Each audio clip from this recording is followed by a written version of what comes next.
Betapapun beratnya ujian yang ada di dunia, tidak seberapa bila dibandingkan dengan azab yang akan dirasakan oleh seseorang di alam kubur bila ia termasuk orang-orang yang lalai.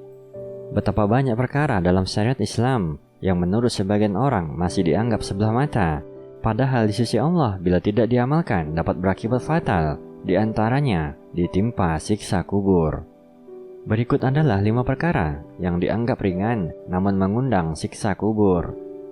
Pertama, tidak menjaga diri dari air kencing dan mengadu domba.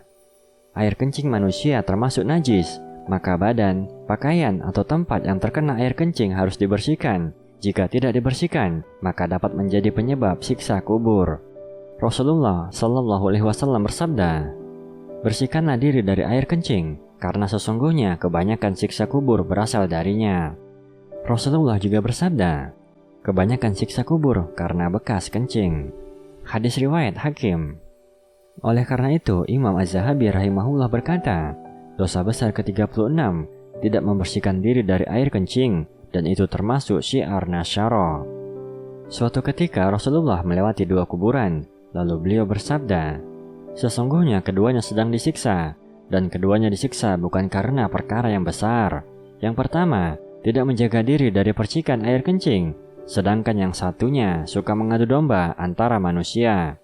Kemudian beliau mengambil sebuah pelepah kurma yang masih basah, lalu membaginya menjadi 2 bagian. Kemudian beliau tancapkan 1 bagian pada masing-masing kuburan. Para sahabat bertanya, "Wahai Rasulullah, mengapa engkau lakukan demikian?"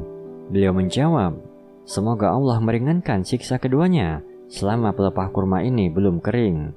Hadis riwayat Bukhari dan Muslim. Kedua, ghibah. Rasulullah Shallallahu Alaihi Wasallam bersabda, "Tahukah kalian apa itu ghibah?" Sahabat berkata, "Allah dan Rasulnya yang lebih tahu." Rasulullah bersabda, "Engkau menyebut saudaramu tentang apa yang dia benci." Kemudian beliau ditanya, "Bagaimana jika apa yang dikatakan adalah benar tentang saudaraku?"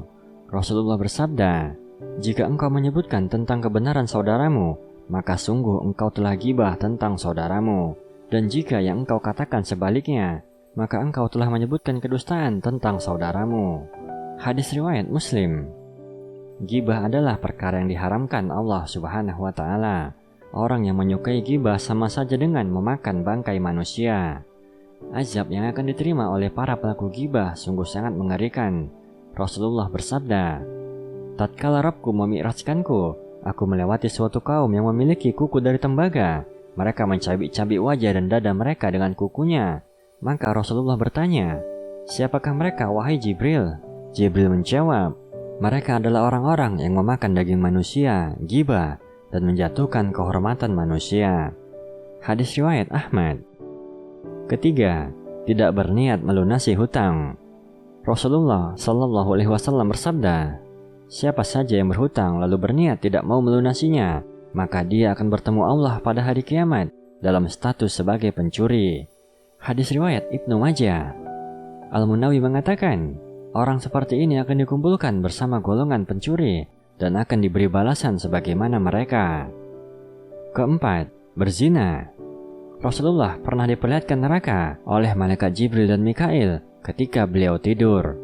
Beliau menceritakan, "Kami berangkat sehingga sampai di suatu tempat semisal tanur. Bagian atasnya sempit sedangkan bagian bawahnya luas. Kemudian terdengar suara gaduh dan ribut. Kami melihatnya. Ternyata banyak laki-laki dan perempuan telanjang. Mereka dibakar api yang ada di bawahnya. Mereka melolong oleh panasnya yang dahsyat. Aku bertanya, 'Wahai Jibril, siapakah mereka?' Jibril menjawab, 'Mereka adalah para pezina laki-laki dan perempuan.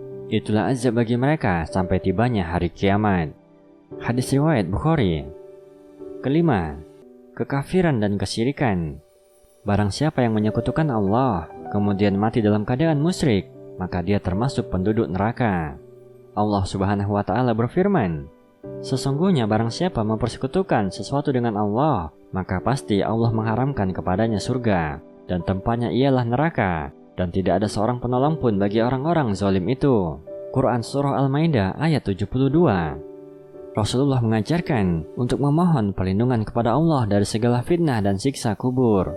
Rasulullah bersabda, "Bila salah seorang di antara kalian bertasyahud, Hendaklah ia meminta perlindungan kepada Allah dari 4 perkara dengan mengucapkan, Allahumma inni a'udzubika min azabi jahannam, wa min azabil qabri, wa min fitnatil mahya wal mamat, wa min sarri fitnatil masihid dajjal. Ya Allah, sesungguhnya aku berlindung kepadamu dari siksa neraka jahanam, dari siksa kubur, dari fitnah kehidupan dan kematian, dan dari kejahatan fitnah al-masih ad-dajjal. Hadis riwayat Muslim. Semoga Allah Subhanahu wa Ta'ala senantiasa menjaga kita dari segala keburukan, terutama keburukan di alam kubur.